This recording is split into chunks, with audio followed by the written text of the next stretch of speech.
set it all off. Then next thing, she started in on the blame game too. Well, I told you not to buy that car. It's your fault. Right? And I told you that insurance company's no good. And I told you if you had come to the mall with me, this wouldn't have happened. And then my all-time favorite, who puts a concrete barrier there anyway? Talk about some serious blame game. I think we can all relate to this. We can laugh about it, and that's good. We can all relate. If you fail a test, or you get in trouble for something you didn't do at home, or you don't meet your goals at work, you get passed over on the promotion, right? Or you get fired, or you get a speeding ticket on Martin Luther King Jr. on Sunday afternoon. And what's the first thing we do? We find somebody to blame.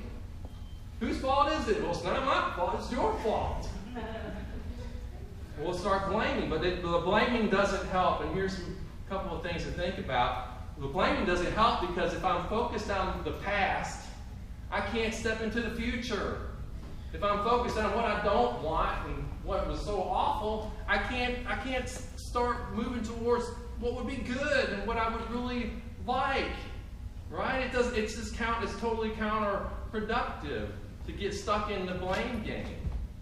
And then when we start hurling accusations back and forth, we got another fender bender to deal with. Our relationship. Right? Now we've got people who are hurt. And so it doesn't go anywhere. So think about this. Has putting someone down ever lifted them up? Really? Has putting somebody down, especially when it was really disingenuous, right? Ever lifted anybody up or made anything any better? I've tried to testify from my life that it doesn't work. I tried that, right? It doesn't work. Now, the other thing we want to avoid is blaming ourselves. And I think we can do a good job of that as well. I'm such an idiot. You ever been there? I'm so stupid. How could I do this? I keep making this same mistake. When will I ever learn? I'm just no good. Right? We start blaming ourselves, but that just leads to shame and maybe depression.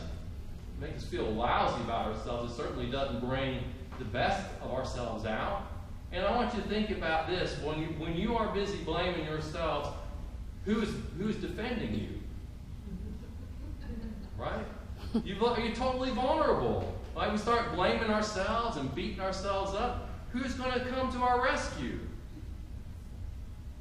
So we don't want to do that. And I think Jesus very clearly, he's saying in this text, don't blame others. Don't blame yourself. Take responsibility.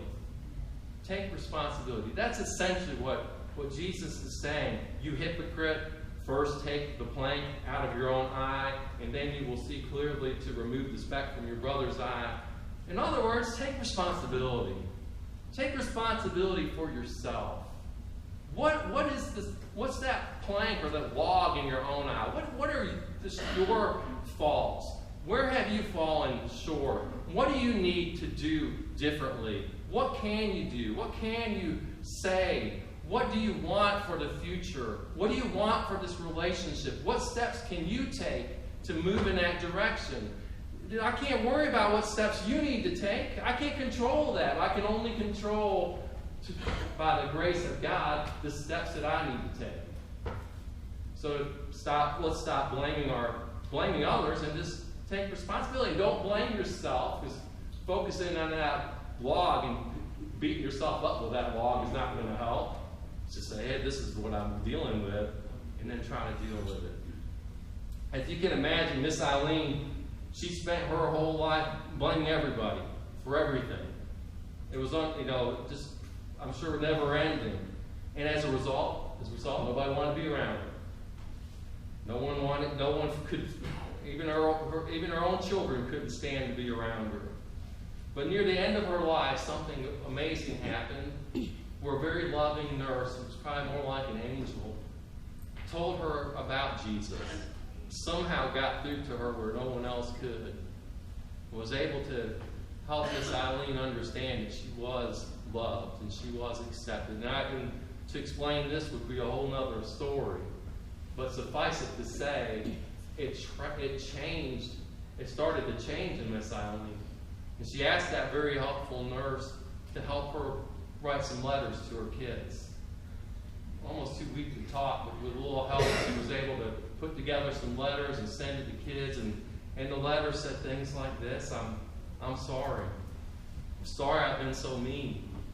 I'm sorry I was so critical. I love you. Would you please come and see me? You know, I care about you. I've made so many mistakes. Please forgive me. That took a lot of heart. It took a lot more heart than to continue blaming others. It took more heart to take responsibility and kind of put herself out there and confess to the best of her ability some of her own mistakes. And we've got to do the same. Here's the third change. Third change in the heart. Start trusting and stop being afraid. Start trusting and stop being afraid. Of the 4 kids who got the letter from Miss Eileen, only one went to go see her. It was her youngest son, Tommy. And Tommy, now he was uncomfortable reading the letter and worried about it, I'm sure. But he decided to give his mom a chance. I don't know, maybe he wasn't as hurt as his older siblings. Sometimes I think the younger ones escaped some of the damage, maybe. Whatever the case, Tommy took a chance. He went to go see his mom. It was hard. It was terrible. She was so, like I said, she was so weak, so sick. She hadn't turned into Mother Teresa or anything, but you know, she did seem a little different. And he went. He stuck out on faith. He wasn't sure about her sincerity. He wasn't sure what to get, but he trusted her enough to go and see her. He made the visit. When he was there, his mom apologized best she could. She asked about him, his family, his siblings. You know, she reached out, trying to hold his hand. You know, told him that she loved him. And Tommy tried to comfort her. He tried to forgive her, and to say that he forgave her, and to at least start that process. It was hard, but it was good. And Miss Eileen died the next day.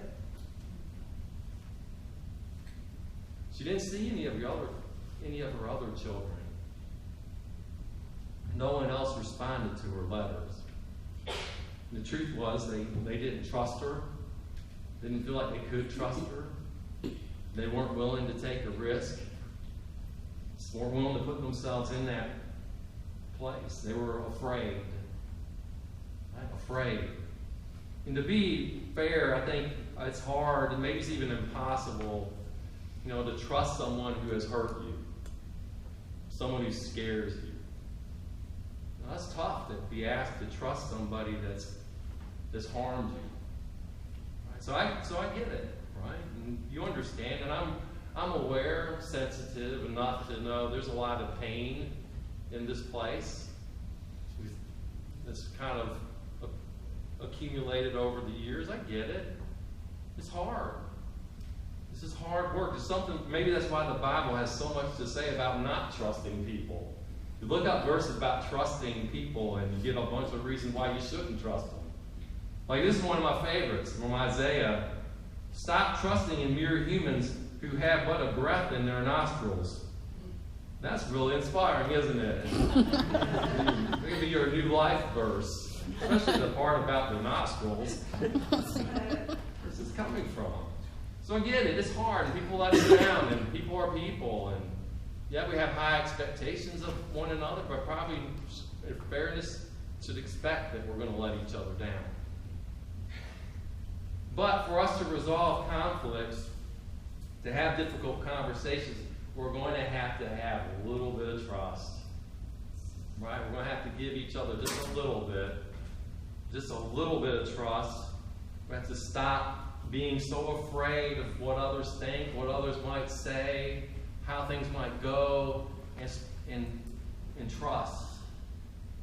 The Bible does say, and we heard it in 1 Corinthians, the passage today, love always protects, always trusts, always hopes, always perseveres. I'm not saying go out and have blanket trust or an irresponsible trust, but I do believe that God is calling us to give one another some trust. Miss Eileen and Tommy pushed through all their fears to the best of their ability, and they took a risk, and they chose to trust each other a little bit. She risked saying what she felt like she needed to say, and he risked being there to hear it. She risked reaching out to hold his hand, and he risked taking her hand. He risked, she risked, they both gave a little bit of trust, and the relationship had a new beginning. Better late than never. Right? In conclusion, I'll wrap up with this. I really believe that changing our hearts is incredibly hard. What we're talking about is so difficult to make that journey from here to here. We've come today with broken hearts, calloused hearts, cold hearts, disheartened hearts. I mean, we come with all of that. So it's hard, but it's possible. There are all these verses. They don't trust other people, but there are endless verses that say, do trust God. Right? Trust in the Lord. Do not be afraid, for I am your God. That's Isaiah 41, verse 10. Nothing is impossible with God. There's all kinds of reasons and invitations to put our trust in Jesus. I love this verse from Ezekiel. I want to share this with you. Ezekiel 36, verse 26. I will give you a new heart, and I will put a new spirit in you. I will take out your stony, stubborn heart and give you a tender, responsive heart. I don't know about you, but that's what I need. I need a tender, responsive heart. And I believe with all of my heart that Jesus is willing to do this for us. And I invite you as we sing our last song and as we make our offerings today to offer your heart to Jesus, such as it is. Say, here it is. And I can't do this on my own. I can't figure this out. I keep trying the same thing. It doesn't work. I need you to do a deep work in me. I need you to change me before anything else is going to change, before this relationship is going to change, before my marriage is going to change. I've got to change. So ask Jesus, come into my life with your spirit, with your presence. Take that stony heart away. Give me this sensitive, this tender, responsive heart. And I believe Jesus will help us to accept others. Help us to trust others. Help us take responsibility. All we've got to do is let Him change our heart. Amen? Amen. Let's continue.